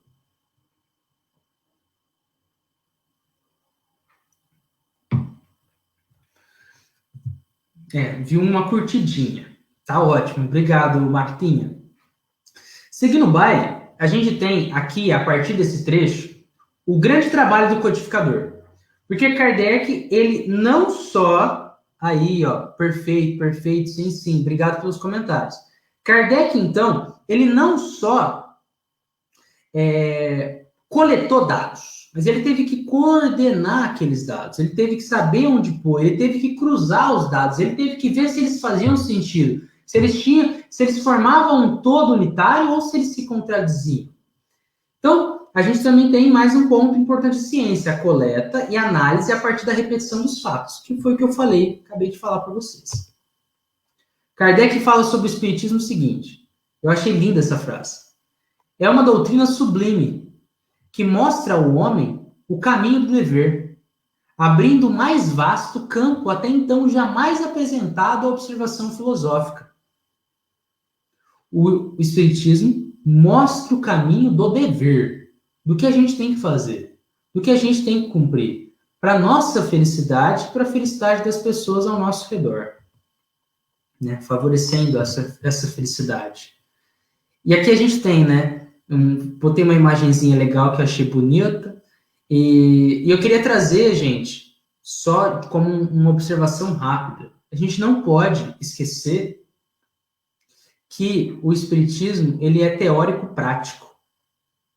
A gente muitas vezes tem uma postura, e isso não é apenas em relação ao espiritismo, porque eu acho que está muito ligado também às outras visões religiosas, de só pegar a teoria, da gente falar muito bem. Eu me vejo muitas vezes caindo nessa hipocrisia de falar bem, mas na hora de agir, deliberar pelo erro. E aqui a gente não pode esquecer que o espiritismo, ele é teórico, mas ele é prático. Tudo isso é muito importante que vocês pensem. Vamos converter o nosso tempo em matéria evolutiva. Convertamos o nosso tempo em matéria evolutiva. Anotem essa frase. Então, tudo isso que a gente está estudando, tudo isso que a gente está conversando, busquem utilizar de como que eu posso mudar a minha prática na minha vida para ser uma pessoa melhor, para viver melhor. Tá bom? Então, nesse desenho que eu pus, eu imaginei a gente desenhando, né, no cosmos, a nossa evolução, no nosso caminho, o caminho que a gente quer trilhar. Está na nossa mão essa escolha. Tá bom? Não esqueçam-se disso. E obrigado aí, gente. Obrigado, Roberto. Que bom que você está acompanhando, que eu estou conseguindo facilitar para vocês o entendimento, tá bom? A gente tem aqui um pouco mais na introdução, Kardec nos falando que a Revista Espírita não é uma revista anedótica. Como assim, Davi? Não é uma revista de zoeira, de trollagem, de brincadeira. A ideia não é ficar brincando. Não é não é porque não é uma revista anedótica que a gente não pode dar umas risadas às vezes, lendo alguma coisa. Mas a ideia é que ela não seja essencialmente para a gente rir, para a gente brincar, porque a ideia é, lembre-se que o que a gente falou no nosso simpósio é unir o agradável com o sério, certo? Então tem o agradável, de, nossa, que legal, mas tem a seriedade, sem dúvida alguma, envolvida em todo esse processo, tá bom? A ideia não é zoar como jornais da época, lá no século XIX, zoavam sobre o espiritismo, sobre as manifestações mediúnicas. Para vocês terem uma ideia, uma coisa que tinha muito nos jornais eram charges com as mesas girantes. Eram charges tipo, essa mesa girante, ela passa roupa, ela pode substituir o seu vendedor na sua loja, porque ela pensa. Então, tinham várias dessas zoeirinhas assim. E vocês conseguem até encontrar, se vocês procurarem na internet, algumas charges desse tipo lá da época. Voltemos a essa questão do espiritismo como ciência. Agora, gente, vai ficar um pouco mais denso, eu acho, tá bom? Então, vocês me falam assim, Davi, e a gente já está se encaminhando para o final, tá bom? Davi, tá difícil. Volta, eu volto, tá bom? Vamos lá. Espiritismo como ciência. Kardec nos apresenta que o espiritismo ele não tem características de uma ciência exata. Não é um problema químico ou matemático. Lembre-se também de toda aquela questão que eu falei, não dá para você pegar um mineral, porque não é um mineral o espírito, e botar e analisar no tablado, ok? Da mesma forma que não basta você ajeitar uma equação química que vai acontecer, ou você fazer uma conta e vai dar certo. Envolve muitas coisas, envolve implicações morais por trás de tudo isso.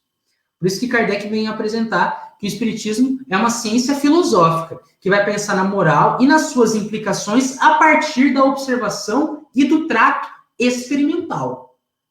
Da pesquisa séria, racional, sistemática, de cruzamento de dados, para ver se faz sentido, para ver se atenta ao bom senso e à razão. Ok? É uma ciência nascida dos fatos, como deve ser, e baseada em coordenação e dedução lógica dos fatos. Lógica. Davi, eu sempre que eu leio lógica, eu não sei muito bem o que significa uma lógica. A lógica, um pensamento lógico, é um pensamento que ele não desmente o anterior, no sentido de que é um encadeamento que se complementa, em vez de desmentir uma coisa anterior. Entendeu? É uma coisa que consegue realmente formar uma linha de raciocínio. E não, você está falando o céu, exemplo bem chulão. O céu é azul, aí você fala, o céu é vermelho. Pera. Mas você falou até desde o começo que o céu é azul, por que o céu é vermelho agora?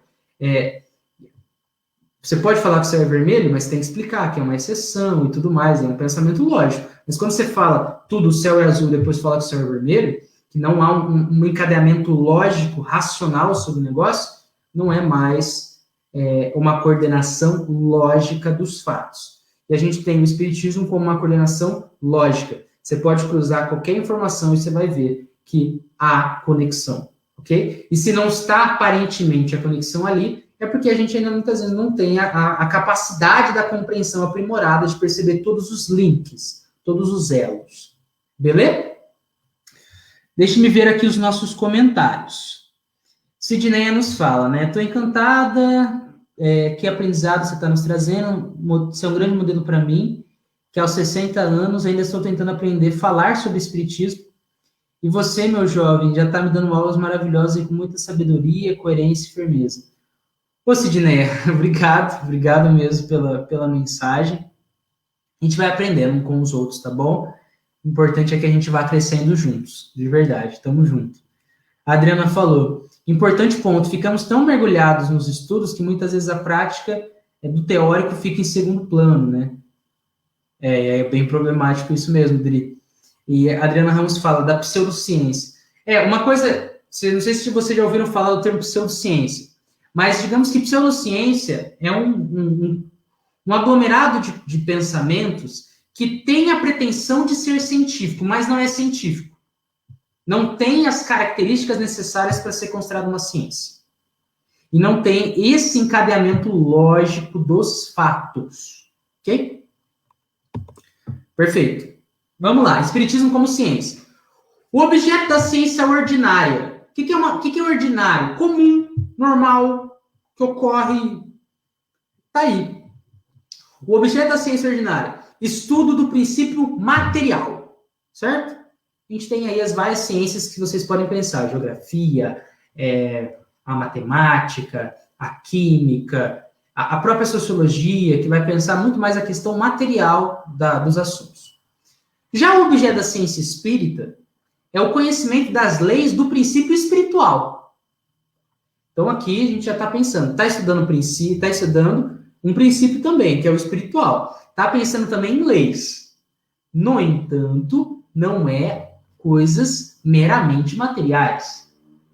E envolvem inteligências que a gente não pode obrigar a estar aqui e ler e estudar no microscópio. Tá bom? Microscópio, né? Observação, gente. O conhecimento de um, o próprio Kardec aborda isso. O conhecimento de um não estará completo sem o conhecimento do outro. Então, gente, isso é uma coisa até que, acho que foi um comentário do Roberto mais para cima. A fé e a ciência estão pouco a pouco se unindo e compreendendo como está muito intricado o espiritismo com a ciência ordinária. Com a ciência ordinária. Então, para compreender melhor o espiritismo, eu preciso compreender melhor também, um pouquinho, pelo menos, a ciência material? Sim, porque há envolvimentos. Quando você estuda o livro dos médiuns, por exemplo, e você lê, por exemplo, densidade, o que é densidade, Davi? Massa vezes volume.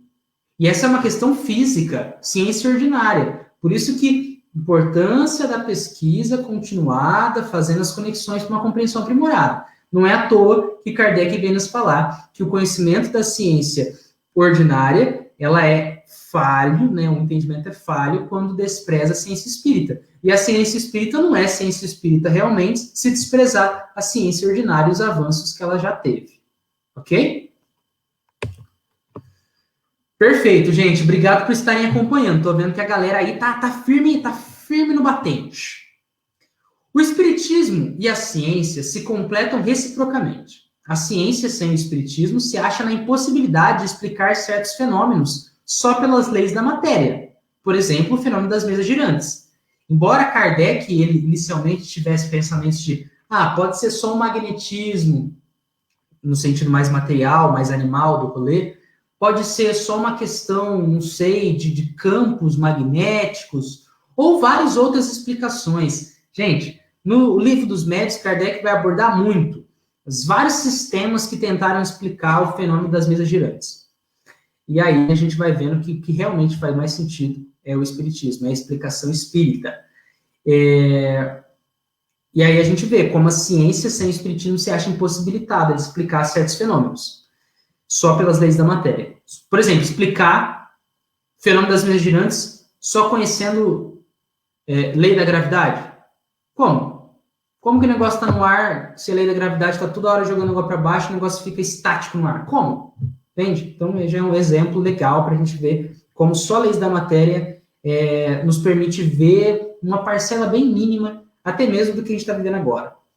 Ao espiritismo, sem a ciência, faltaria apoio e comprovação. Por que apoio e comprovação? Porque o caminho de codificação do espiritismo é um caminho científico, certo?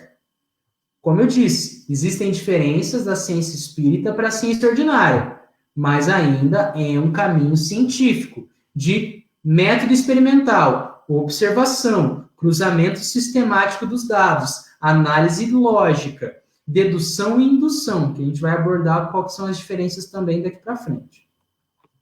Esse trecho que eu passei para vocês está na Gênesis, tá bom? Aqui, chegamos. Gente, eu amo essa parte. Eu sei que é muito. Você vai ver que é muito técnica, mas eu acho muito legal. Então vocês vão ver, eu sorrindo muito.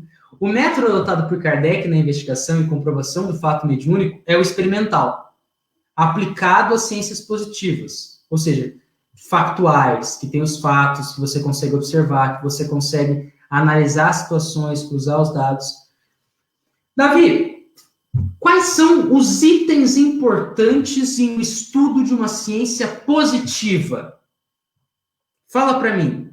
Vamos lá. Observação, comparação, análise sistemática e conclusão.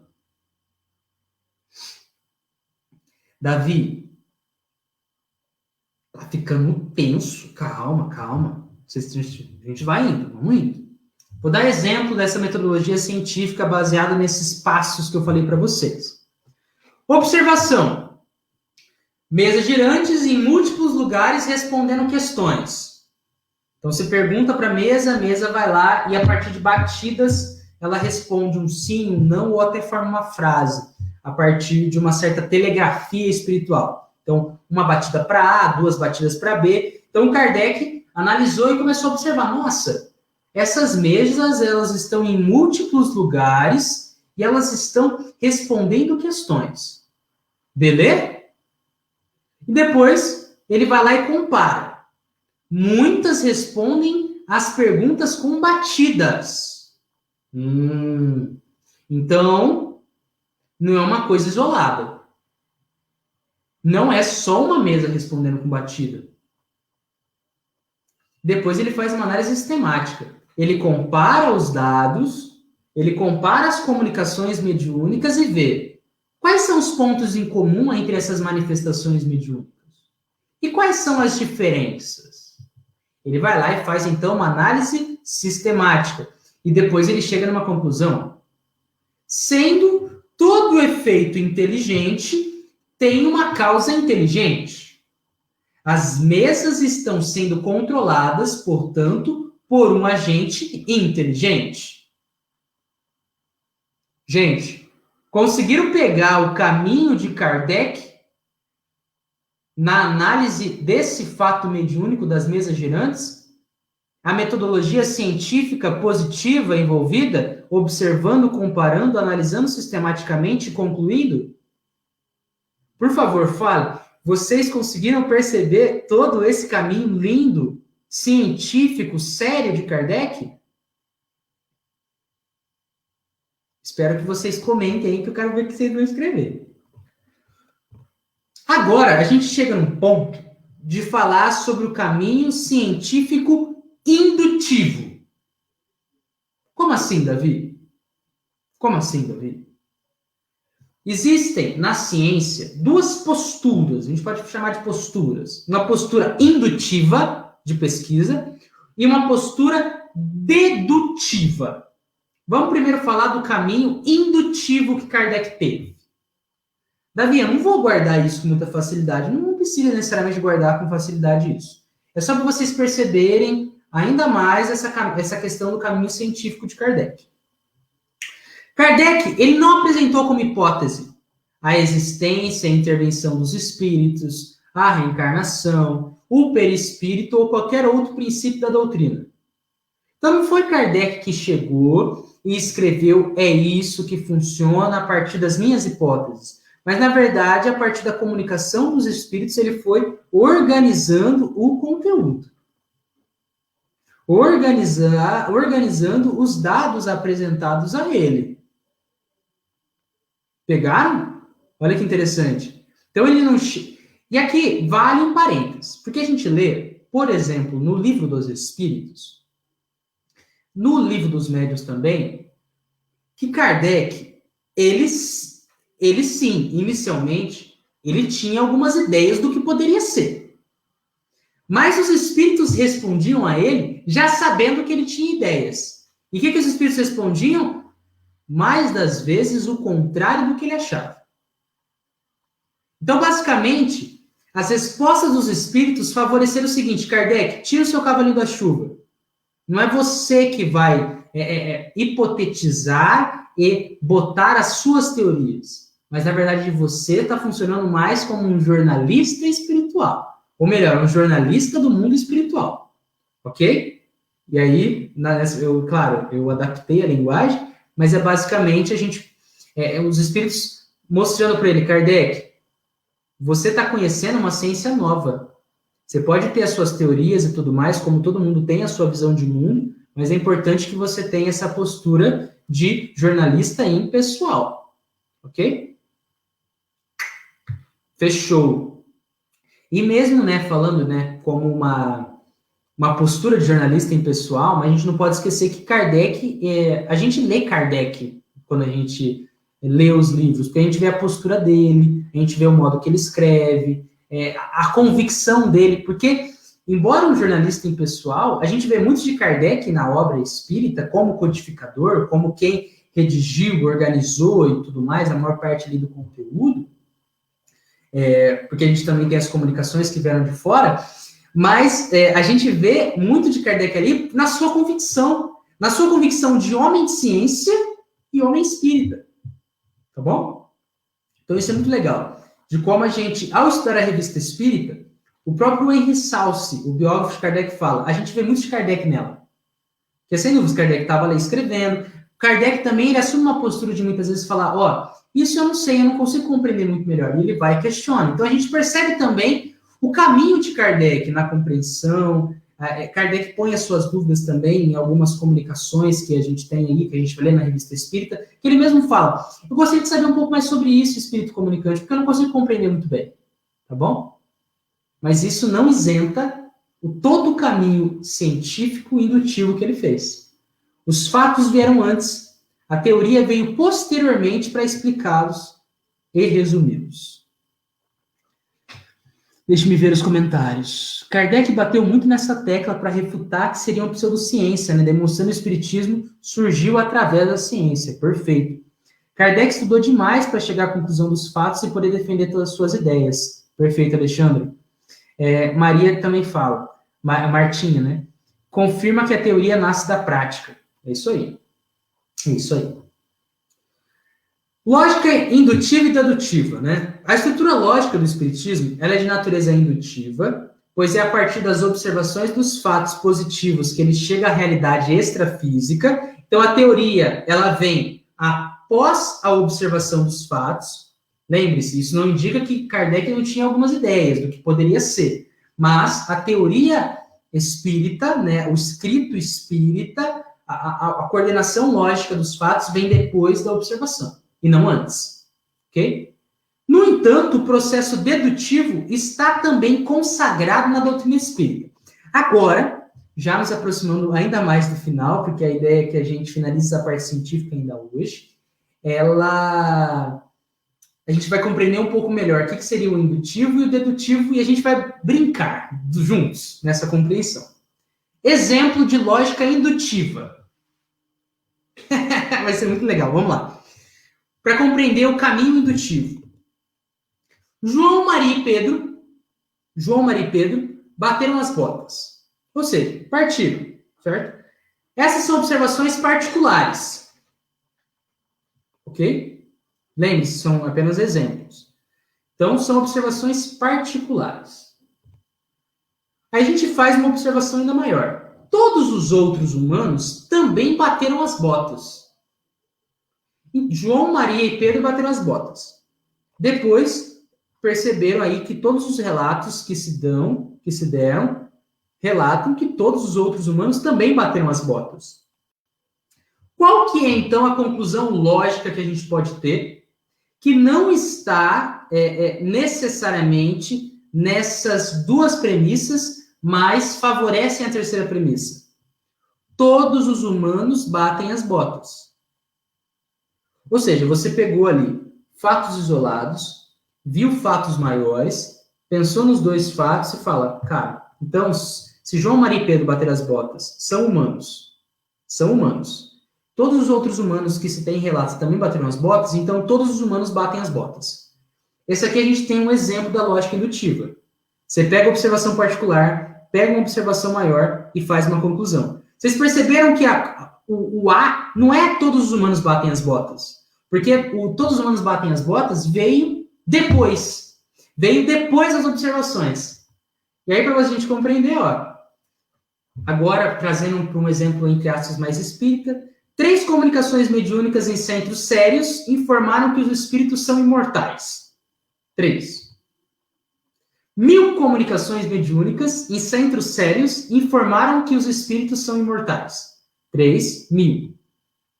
O corpo físico morre, mas o espírito não.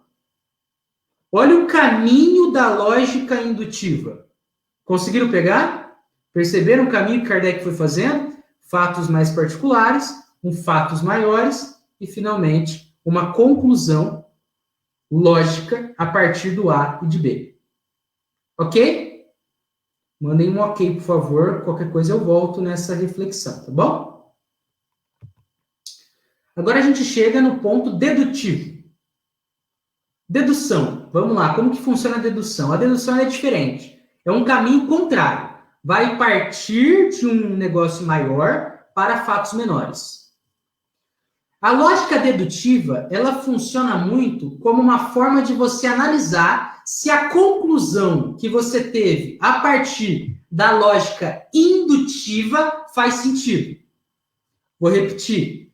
A lógica dedutiva, ela serve para que a gente faça uma análise a partir da conclusão que a gente teve via indução, via lógica indutiva, para ver se faz realmente sentido. Por isso que Kardec utilizou também a lógica dedutiva. Tá bom? Exemplo. Quando estamos felizes, nós sorrimos mais. Premissa maior. Negócio maiorzão. Percebe que já começa pelo maiorzão. Paulo está feliz. Ó, então parem para pensar comigo. Vocês já conseguem concluir. Se quando a gente está feliz, a gente sorri mais, se Paulo está feliz, Paulo está sorrindo mais. Partiu de uma coisa maior para uma coisa específica. Partiu para a vida de Paulo. Beleza? E aqui a gente também tem, né? Todos os espíritos são imortais. Negócio maiorzão. Gabriel é um espírito. Se todos os espíritos são imortais e Gabriel é um espírito, Gabriel, então, é imortal. Beleza? Pegaram, então, como que funciona? Lógica indutiva e lógica dedutiva. Indutiva, menor para o maior. Dedutiva, maior para o menor. A Vera perguntou, seria a prova dos 9? Verinha, eu não sei o que é a prova dos 9, sinceramente. Se você puder explicar nos comentários aí. Aí a gente tem também, gente, algumas outras diretrizes científicas que a gente lê na introdução. O que é E2E? Evangelho segundo o Espiritismo. A Gênese e Livro dos Espíritos. Algumas outras diretrizes para fechar o nosso estudo de hoje, que Kardec abordou. Tá? Metodologia científica de Kardec envolveu generalidade ou universalidade e concordância de dados dos ensinos dos espíritos. Ou seja, Kardec pegou médiuns desconhecidos entre si, de vários locais do mundo, e cruzou os dados. Vamos ver se bate. As pessoas não se conhecem. Vamos ver se bate as respostas. Então, ele pega vários pontos de centros espíritas sérios, de médiuns diferentes, e bate os dados. E vê se os dados concordam, se os ensinos são únicos. E se os ensinos eles não são únicos, se eles se contradizem, qual é mais racional? Qual é mais lógico? Qual realmente atenta-se à moral cristã? Olha a postura científica. Para tomar cuidado para que não seja mistificado a mensagem. Emprego da razão. Todo efeito tem uma causa. Discernimento sobre a realidade a partir de um encadeamento lógico. Que foi aquilo que eu falei. Uma coisa não pode desmentir a outra. E se parecer contraditório, tem que se explicar por que é uma exceção ou alguma coisa assim. E bom senso, né? O famoso bom senso. Kardec ele é intitulado como bom senso encarnado. Embora não sendo um espírito perfeito, quando veio aqui para a Terra, a gente tem ele como um espírito muito muito trabalhador e bem evoluído. Bom senso, né? Ramificação de pensamentos dentro da lógica, considerando realidades e consequências, incluindo ponderações sobre tais. Inclui o emprego da moral na análise. Então aqui a gente tem que a razão continuamente junta a questão da moral, certo? Da moral cristã, beleza? A gente tem aqui a frase da Vera, ó, prova dos 9 era usada para conferir se uma conta matemática está correta. Ô, Vera, eu acho que realmente não é da minha época mesmo. Mas você pode até comentar aí como funcionava isso, mas se você viu uma união entre o que eu falei e a prova dos 9, Adriana Ramos nos disse, a ciência ordinária parte de uma teoria e passa anos para a confirmação dos fatos. Seria um caminho inverso, né? Então, a questão da ciência ordinária, ela passa por vários processos também. Ela também tem um processo indutivo, a ciência ordinária. Mas muitas vezes ela já leva algumas coisas em conta, o que mostra que o processo da ciência ordinária, da mesma forma que o processo espírita ocorreu, ele é lógico, indutivo, dedutivo, ele é unido. Ele não é uma coisa só. Ele não é só indução ou só dedução, porque ele já vai partir de que existem leis, mas ele também vai buscar pensamentos que vão além daquilo, que não necessariamente estão contidos nas premissas anteriores, nos pensamentos anteriores. Então, por isso que a gente vê que o processo de desenvolvimento da ciência, de produção da ciência, é um processo complexo, que envolve partir de coisas já pensadas, mas também ir direto a coisas que não foram necessariamente pensadas em sua inteireza, em sua forma una e completa. Beleza. Acho que são os últimos 2 slides, galera. Diz aqui, né, Kardec, chegou o espiritismo a um estado de ciência? Se por isso se entende uma ciência acabada, seria, sem dúvida, prematuro responder afirmativamente. Então, assim, Kardec já está 1858. Ele está falando, ó, se você tratar ciência como algo acabado, não. Seria prematuro falar que sim. Entretanto, as opções são numerosas para nos permitirem deduzir, pelo menos, os princípios gerais, certo? As partes basilares, onde começa a ciência. Então, Kardec está falando, ó, você pode até não considerar uma ciência agora, mas você não pode também falar que não existem os princípios basilares, os sustentáculos iniciais dessa ciência se mostrando para a gente. Diz Kardec, como nosso fim é chegar à verdade, acolheremos todas as observações que nos forem dirigidas e tentaremos, tanto quanto nos permita o estado dos conhecimentos adquiridos, dirimir, trabalhar as dúvidas e esclarecer os pontos ainda obscuros. Essa citação de Kardec na introdução nos apresenta o seguinte, a postura pedagógica de Kardec. De, cara, eu quero ensinar, eu quero ajudar vocês a compreender, eu quero que vocês se alterem, eu quero que isso favoreça a transformação de vocês. Uma postura esclarecedora, de realmente buscar facilitar o entendimento. E uma postura disposta. Gente, Kardec recebia tanta carta, recebia tanta coisa, recebia tanta gente batendo na porta dele para tirar dúvida com ele, que assim, ele escreveu muito, mas eu acho que talvez ele tenha falado ainda mais. Muita coisa. E, gente, chegamos... Deixa eu voltar aqui, que tem uma pergunta da Alexandra. Davi, dá para você explicar o que é ciência ordinária nesse contexto? Alexandre, a ciência ordinária, o termo ordinário, é que é uma ciência que ela se baseia em pensar o princípio material. Em pensar, ela não vai levar em conta... Acho que até a ideia de ciência ordinária ela vai se transformando ao passar do tempo. Okay? Mas se a gente parar para pensar de uma forma crua, a ciência ordinária ela vai se ater à questão do princípio material. Então, vamos pensar na questão do estudo sobre o universo. Existem estudos que vão partir das leis e dos estudos de Einstein. Ou seja, já vai partir de premissas maiores. Já vai partir de uma postura dedutiva. E vai, partindo daquilo, pensar em que outras coisas eu posso pensar sobre o universo a partir do que Einstein produziu, do que Einstein escreveu. E aí essa postura, a gente já pode falar que é uma postura mais ligada à lógica indutiva. Porque vai partir, sim, de premissas maiores, mas aquelas premissas maiores, elas vão se tornar, de certa forma, premissas menores, para que se pense algo ainda maior. Então, aí, é como se a produção de conteúdo fosse utilizada como base para a produção de novo. Por isso que a ciência ordinária, ela parte de uma lógica indutiva, dedutiva. Ela vai partir de premissas maiores, mas ela vai buscar utilizar essas premissas maiores para produzir novos conteúdos, certo? Por isso que ainda saem tantas teorias da física, tantas teorias aí nas áreas das ciências para buscar compreender os fenômenos. Beleza?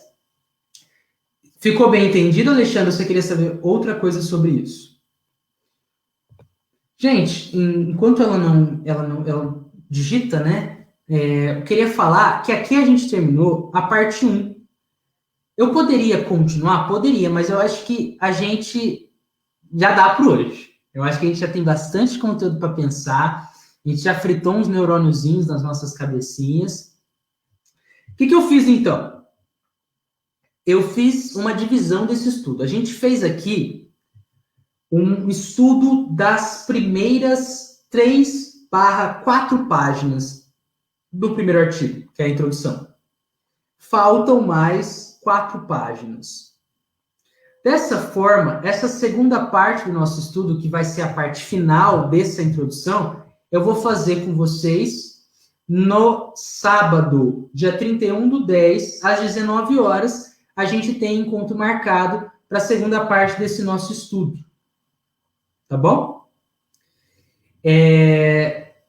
Percebam como tem muita coisa legal para a gente estudar. É um assunto bem denso, mas é um assunto que é gostoso. Eu considero gostoso. É um assunto que a gente vai conseguindo pensar e refletir sobre muita coisa e vai aprendendo muita coisa para além do que a gente achava que iria aprender, certo?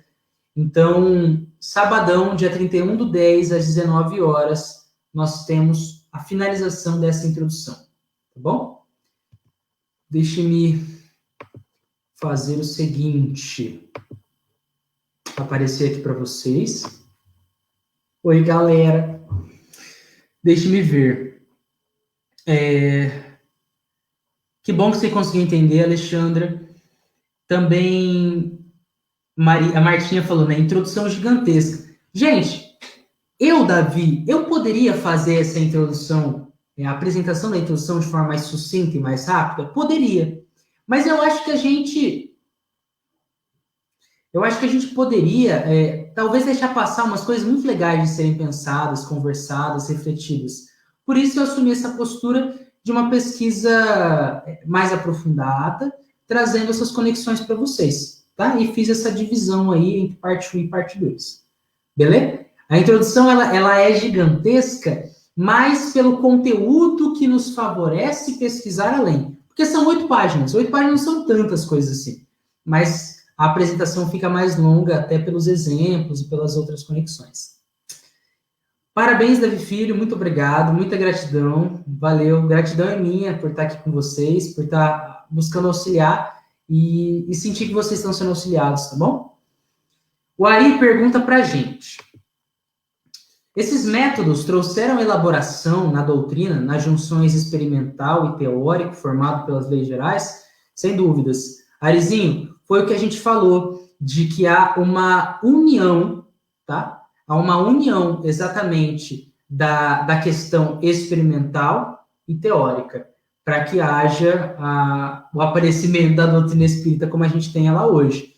Sem dúvida alguma, o Kardec, ele vai e faz todo um trabalho de experimentação para a elaboração da teoria, ok? Não que ele não tivesse ideias, mas o caminho que ele faz vamos primeiro olhar, vamos pesquisar para ver o que faz sentido e o que não faz, a partir do que dizem os espíritos.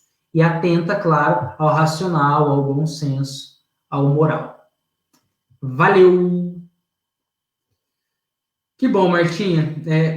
Me deem sempre esses feedbacks, tá bom? Tipo, também se for no sentido de crítica. Davi, eu acho que aqui poderia ter sido diferente, ou poderia ter ficado, não sei, ter sido mais sucinto, ou ter trabalhado mais. Podem mandar também, que aí eu discerno se vale a pena fazer de formas diferentes, ok? Valeu, que isso. Obrigado a vocês. Você me ensinou hoje que existe a regra do 9, que eu nunca ouvi falar. Então, posso pesquisar, quem sabe o que é a regra do 9. Valeu, Roberto. Obrigado pela presença, cara, de verdade, pela energia gostosa. E foi intenso o estudo, mas esclarecedor, realmente. Minha parte aqui parte da frente está assim. Uou! Então, agora vamos relaxar um pouco a cabecinha, Davi. Vamos ouvir uma música calma. E é isso aí. E, poxa, não tem crítica por hora, foi muito didático. Obrigado, Dri. Gente, creio que seja isso, tá bom? Agradeço novamente por todo o envolvimento de vocês. Parabenizo vocês, de verdade, por todo o envolvimento, pela pesquisa.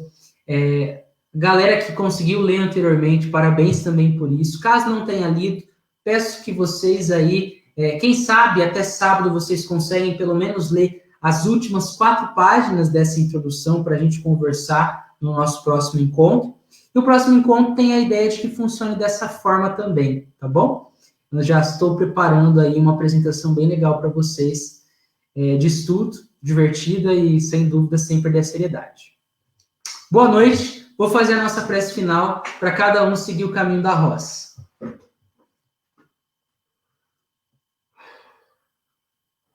Pai, muito, muito, muito gratos estamos, muito gratos por essa noite especial. Agradeço pessoalmente por toda a inspiração que favoreceu. Agradeço por utilizar-me como instrumento da sua vontade. Peço muito por nós. Sejam eu, nessa postura de expositor, sejam as pessoas que hoje enriqueceram um pouco mais as suas questões intelectuais,